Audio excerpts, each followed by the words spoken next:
রাব্বি, নিশ্চয়ই আমাকে শুনতে পাচ্ছেন। ইশরাকের শপথ ইস্যুতে আদেশের পর তার কর্মী সমর্থকরা তো নিশ্চয়ই উচ্ছ্বাস প্রকাশ করছে। একটু আপনার কাছ থেকে তাদের প্রতিক্রিয়াটা জানতে চাই, এবং আরেকটি বিষয় যেটা জানাবেন, তারা কি এখনো সড়কে অবস্থান করছেন?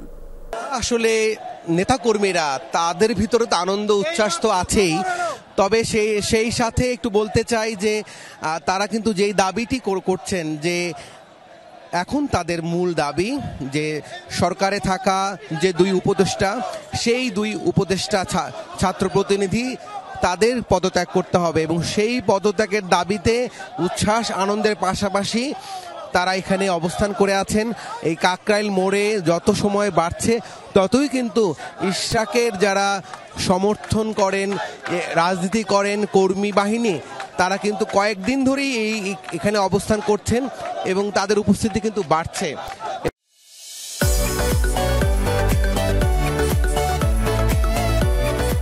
এবং তাদের যে বক্তব্য সেটি হচ্ছে যে ইশরাক তাদের নেতা, তিনি মেয়র হবেন আদালতের আদেশে, তবে সেই সাথে এই মেয়র হওয়া নিয়ে যে রিট করা, আবার আদালতের শরণাপন্ন করা, এই বিষয়গুলো নিয়ে তারা সন্দেহ করছেন সরকারের দুজন উপদেষ্টা, যারা ছাত্র উপদেষ্টা, তারা ষড়যন্ত্র করেছে, এবং সেই কারণে এই দুই উপদেষ্টার পদত্যাগ না হওয়া পর্যন্ত তারা রাজপথে থাকবেন, এবং তারা সেই দাবিতে তাদের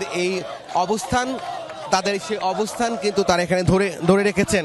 আপনারা এখনো এখানে আছেন, আপনারা তো এখন খুব খুশি হওয়ার কথা, এখনো সড়কে আছেন কেন? আমরা এখনো সড়কে আছি কারণ আমাদের আদালতের আগের রায় একমাত্র আসিফের কারণে এতদিন আবার বিলম্ব করছে। আসিফ তার কোন স্বার্থে এই রায়টা এতদিন বিলম্ব করাইছে সেটা জনতার কাছে বলতে হবে, তার স্বার্থ কি, এবং একজন উপদেষ্টা হিসেবে দেশ পরিচালনা করার ক্ষেত্রে তার যে নিরপেক্ষতা থাকার কথা। আপনারা উপদেশ নিয়ে তার পদত্যাগ নিয়ে আমরা ঘরে ফিরবো, তাছাড়া আমরা মাঠে থাকবোই। এখন আপনারা আসিফ ছাত্র উপদেষ্টা তাদের পদত্যাগ চাই, আমরা আসিফের পদত্যাগ চাই, আর কোনো কথা নাই। আমরা এই পদত্যাগের দাবিতে এখন যে আন্দোলন যেটি দেখছেন সেটি পদত্যাগের দাবিতে, এবং এই কারণে এখানে কিন্তু নেতা কর্মীরা কিন্তু জড়ো হয়েছেন।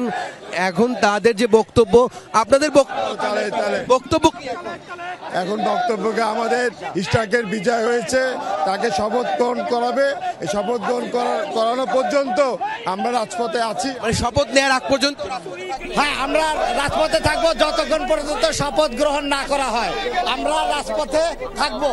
আপনারা পদত্যাগ চাইছেন কেন? আমরা আমাদের বিজয় অর্জন করেছি, ডিসেম্বরের মধ্যে নির্বাচন না দিলে, ডিসেম্বরে নির্বাচন। জি রাব্বি, আপনার মাধ্যমে কাকরাইল অবস্থা দেখছিলাম, তারা যে এখনো সড়কে অবস্থান করছে সেটি দেখছিলাম। আমরা একটু মৎস্য ভবনের সামনে যেতে চাই, সেখানে আমার আরেক সহকর্মী আরিফুর রহমান সবুজ আছেন। সবুজ, আমরা তো কাকরাইল অবস্থা দেখছিলাম, একটু জানাবেন যে এখানেও কেন ইশরাক সমর্থকদের অবস্থান রয়েছে, কি বলছেন তারা, একটু জানাবেন আমাদের। 10টার কিছু আগে থেকে মৎস্য ভবনের যে মোড়টি রয়েছে সেই মোড়টিতে ইশরাক সমর্থকদের মূলত জমায়েত বাড়তে থাকে, এবং বৃষ্টি মাথায় নিয়ে সমর্থকরা এখানে জড়ো হতে শুরু করেন। বিভিন্ন থানা ওয়ার্ড থেকে নেতাকর্মীরা মূলত এখানে আসেন, এবং এর কিছুক্ষণ পরেই আদালতের যে রায়, সেই রায়টি পাওয়া যায়, এবং এই রায়ের ফলে এখানে যারা নেতাকর্মীরা যেখানে জড়ো হয়েছিলেন, এখানে অবস্থান নিয়েছিলেন, তারা উচ্ছ্বাস প্রকাশ করেন, এবং তারা বলছেন যে এই যে বিজয় আদালতের মাধ্যমে, এই যে বিজয়, এই বিজয়টি মূলত জনতার বিজয়, এবং এটি প্রমাণ হলো যে এই ন্যায় বিচার পাওয়ার যে জায়গাটি সেটি প্রতিষ্ঠিত হলো এই রায়ের মাধ্যমে। এবং তারা বলছেন যে এখানে সরকারের থেকে যে দুই উপদেষ্টার কথা বলা হচ্ছে, যারা ছাত্র প্রতিনিধি হিসেবে এই সরকারে রয়েছেন, বিশেষ করে স্থানীয় সরকার উপদেষ্টা আসিফ মাহমুদ সজীব ভাইয়া, তিনি গতকালকে ইশরাকও বলেছিলেন যে তার হস্তক্ষেপে আদালত আসলে এই এতদূর পর্যন্ত এই শপথের বিষয়টি গড়িয়েছে।